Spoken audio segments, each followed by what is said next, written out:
Hello everyone. Good morning to all. I am Ankita Bhagat, your science teacher from Sajanand English Medium School at Nathej. So students, in our previous session, part 2, we were discuss about types of combustion. So again we recall that there are the three types of combustion. Which one? That is rapid combustion, spontaneous combustion and explosion. Now let us start our next topic, that is flame. Now what is flame? So here given that observe an LPG flame. Can you tell the color of the flame? So can you tell the color of LPG flame? Yes, why not? You all are observe at your home. It is in blue color. It is oxygenated flame. Right? And here also given what is the color of candle flame. Now let us discuss in detail the color of candle flame. So here flame is defined as a region of burning gases. So it consists three zones. Which one?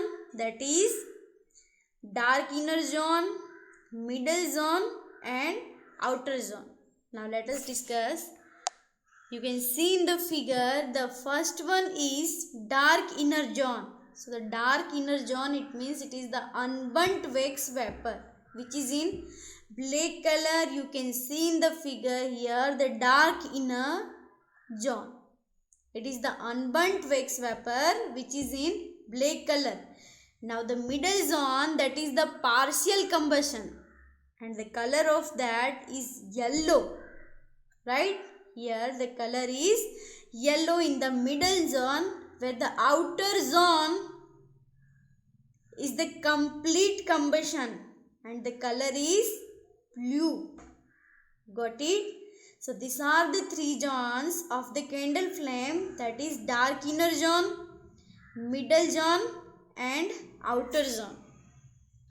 Now let us discuss in detail the all three zones. Now let us discuss the structure of flame. So first one is the dark inner zone. In that it is the innermost zone of unburnt wax vapor which is in black color, right? So you have given that it is in black color. Got it?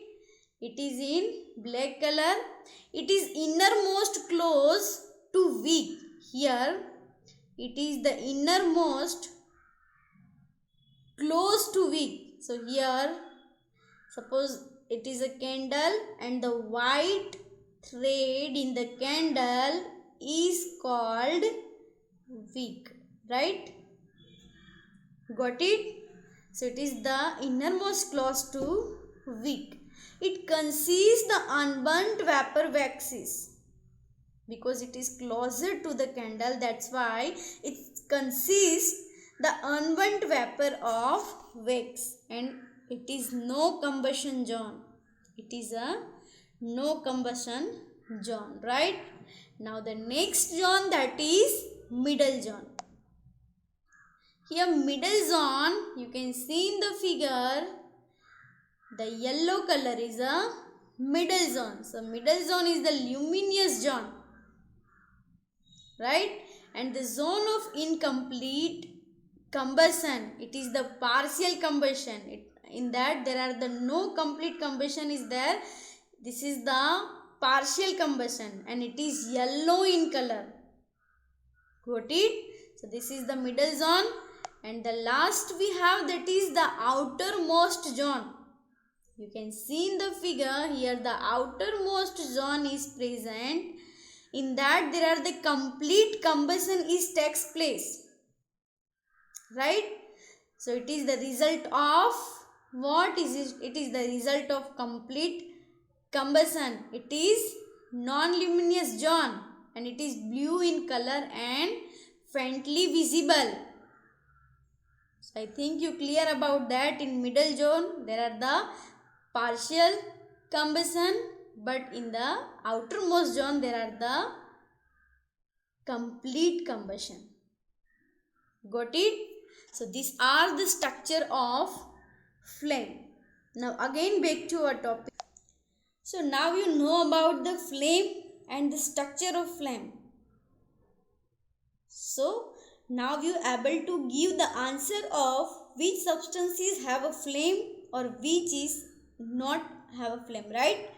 So in table number 6.2 there are the some substances, there are the some materials is given to you.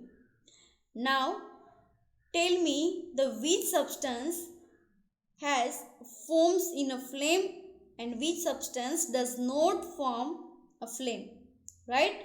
So the first one is form a flame or not? Yes, it is form a flame. Now magnesium strip, yes, the magnesium also it is a form of flame. You I think in a class 7 or in a chapter 4 we already do the activity, we already perform the activity of magnesium ribbon. It's burned with the white dazing flame, right? So it's also have the form of flame, right? Now the camphor also the form of flame, kerosene stove also the form of flame, but the charcoal do not have a flame. Got it? So students, here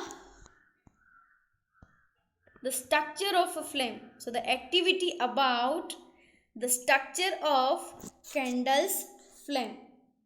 Now let us learn about this activity. Here the activity 6.5 given to you, in that light a candle. First of all what you do? So first of all you take the apparatus, you take the material, like which type of material you take? That is candle, match box, then glass tube, pair of tongue, glass light and copper wire. So here combined 3 activities given to you. So one by one we discuss about this activity. So first of all we discuss about the activity is 6.5, that is a light a candle. First of all what you have to do? Light a candle. You can see in the figure. Yes, light a candle, then hold the 4 to 5 semi long thin glass tube. So hold the glass tube with the help of pair of tongue, and the length of a glass tube is 4 to 5 meter long, right? And introduce its one end in the dark zone of non-flickering candle flame. Now the one end is placed of the candle flame, that is the non-flickering flame, right? You can see in the figure here the non-flickering flame, right? And bring the lighted matchstick near the another end of the glass tube. So first of all one end of the glass tube placed here near the candle, and the another end of the glass tube here put the burning matchstick near the other end, right? Now what happened? Observe. So after few minutes, after few seconds, we observe that a flame appear here. The flame appear near the end of the glass tube, right? Why it is happened? Because the molten wax. So here wax is melting. So the molten wax rises up and it is deposited at the here the bottom of the another end of the glass tube. Again I repeat, the molten wax, it means here the wax is melt and rises up and passes in the glass tube and they deposited in the other end of the glass tube, right, and vaporize, which gives a flame near the other end of the glass tube. Got it? That's why the molten wax burn with the flame. Got it? So this is the first activity. Now the second activity in that, first of all, take the glass plate or slide. So take the glass plate or slide, right?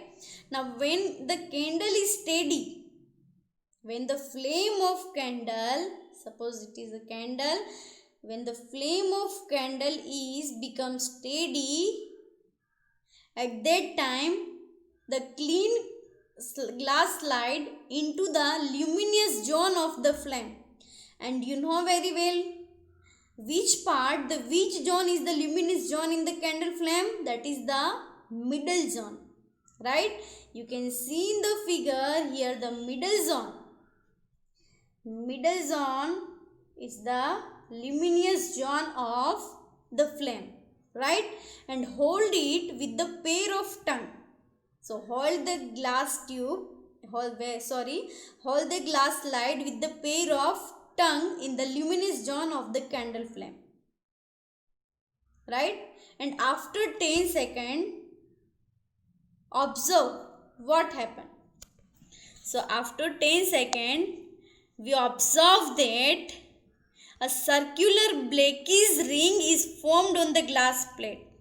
So you can see in the figure, after 10 seconds, the circular blackish ring, the circular black ring formed on the glass tube, right? Why? Because it indicates the deposition of the unburnt carbon particles present in the luminous zone of the flame. So in that the unburnt carbon particles, because in the middle zone there are the partial combustion is takes place. There the partial combustion is takes place, right? That's why the carbon particle deposited on the glass slide.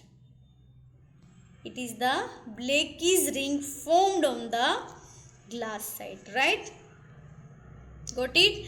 Now discuss about the third activity is, what do then? Then hold the thin copper wire just inside the non-luminous zone of flame. And you know very well which zone is the non-luminous zone? It is the outermost zone of a candle flame. It's called the non-luminous zone, right?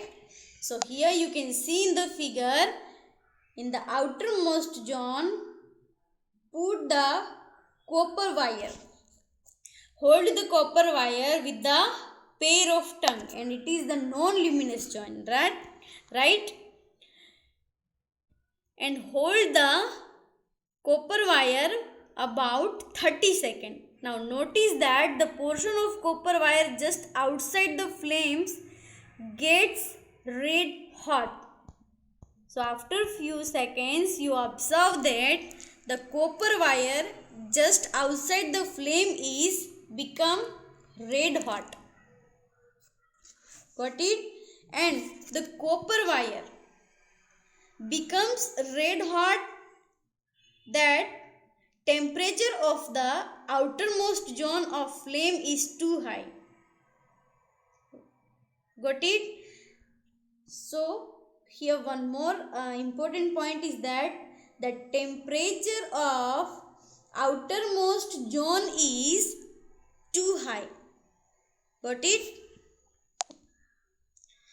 So these are the three experiments. I hope you understood very well, right? And here the structure of flame is given to you. We already discussed about that. So again recall that the innermost zone, that is near, it is closer to wick. Now the middle zone, that is yellow in color, it is partial combustion. Here the partial combustion takes place. and the outer zone, that is the complete combustion is takes place, and the color is blue in that. Got it? So there are the different zone of candle flame. Now here one more important point is given to you. The goldsmith blows the outermost zone of a flame with the metallic blowpipe for the melting gold and silver. Here the question is given, why do they use the outermost zone of the flame? So just we are discussed about, because the outermost of zone of the candle flame, there are the temperature is high, right? He used the outermost zone of a flame with the metallic blowpipe for the melting gold and silver, because in the outermost zone there are the temperature is high, right? Now next we have, that is fuel. Now the next topic and the last topic from this chapter is fuel. Now what is fuel? Recall that the sources of heat for the domestic and industrial purposes are mainly wood, charcoal, petrol, kerosene, etc. So these substances are called as fuels, right? And the good fuel is one which readily available. Again I repeat, a good fuel is one which is readily available, it is cheap, it burns easily in the air at the moderate temperature, at the moderate rate, and it produces a large amount of heat, right? And it does not leave behind any undesirable substances. It does not leave any substances after burning. Got it? And this is probably no fuel that could be considered as the ideal fuel. So here, what is meaning of ideal fuel? So the ideal fuel, it means it should be easy to store and transport, right? And it should burn smoothly without emitting harmful gases, and it should not produce smoke also. Got it? So this is the ideal fuel. And we should look for the fuel which fulfill the most of the requirement for the particular use. So fuels different in their cost, and some fuels are cheaper than others. So some fuels, all the fuels are different from one another, and the all fuels has the different cost also. And the some fuels are cheaper than others. So here activity given to you, make a list of fuels familiar to you and group them as a solid, liquid and gaseous fuel. So here table number 6.3 is given to you. Write the solid fuels, liquid fuels and gaseous fuels. Now which are the solid fuels? That is coal, cow dung cake and charcoal. So these are the solid fuels. Now which are the liquid fuels? That is kerosene oil, petrol and diesel. So these are the liquid fuels. There are the liquid in a form. And gaseous fuel, that is natural gas, LPG, methane, biogas. So these are in the gaseous form. Got it? So complete at your home. So here one more point is given to you, the fuel efficiency. So suppose you were asked to boil a given quantity of water. Suppose you ask you to boil the water, and using which material, using which substances, that is cow dung cake, coal and LPG as a fuel. So here question asks that which fuel would you prefer? Give your reason. So out of that, which fuel you want to prefer, and also give the reason. So I prefer the LPG gas because out of that the LPG gas is better fuel, right? And its calorific value is higher than the both gases, higher than the both substances, right? And its calorific value is 55,000. Here given that. Here given the fuels and its calorific value also.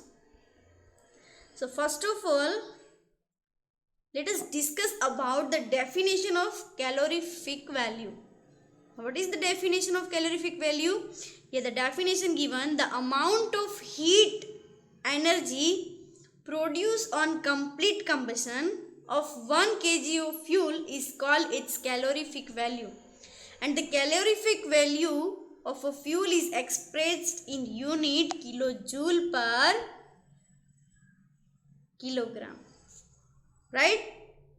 So here the fuel is given and the calorific value is also given. Now the Cowden cake calorific value is 6,000 to 8,000. Now see properly, right? Now the last topic in this chapter is burning of fuels leads to the harmful products. So burning of fuels leads the many harmful products. Let us discuss about that. Here the increasing of fuel combustions consumption has harmful effect on the environment. So which type of harmful effect? Let us discuss about that one by one. So the first one is carbon fuels like wood, coal, petroleum release unburnt carbon. Here given unburnt carbon particles. So wood, coal, petroleum, they release the unburnt carbon particles, and these fine particles, these tiny particles are dangerous pollutant causing respiratory disease such as asthma, lungs problem, heart problem, right? And it is mostly occurs in industrial area, right? So the tiny carbon particles is very dangerous for the environment. Got it? Now the second one is incomplete combustion of these fuels gives carbon monoxide. It is a very poisonous gas. The carbon monoxide is very poisonous gas and it is dangerous to burn coal in the closed room. And the carbon monoxide gas produced can kill the person sleeping in that room. So it is very dangerous to burn in the closed room. Even the person kill sleeping in that room. So you can imagine how it's dangerous, right? Now the third point in that is combustion of most fuels release carbon dioxide in the environment. So combustion of most of the fuels mostly release the carbon dioxide and carbon monoxide in the environment. It increase the concentration of carbon dioxide in the air is caused the global warming. So increase the amount of carbon dioxide in the environment, it causes the global warming. And you all are familiar with the word global warming, right? Which is caused by carbon dioxide in atmosphere. Got it? So here one important point is given to you. The global warming is the rise in temperature of atmosphere of the earth. And this result among the other things in the melting of polar glaciers, and which leads to rise the sea level and causing the floods in the coastal areas. And low-lying coastal areas may even be permanently submerged under water. So due to the global warming, the temperature is rises. That's why the polar glaciers is melting. And due to the melting of polar glaciers, It leads to increase the sea level and causes the floods in the coastal area, and sometimes the coastal area may be permanently submerged underwater. Right?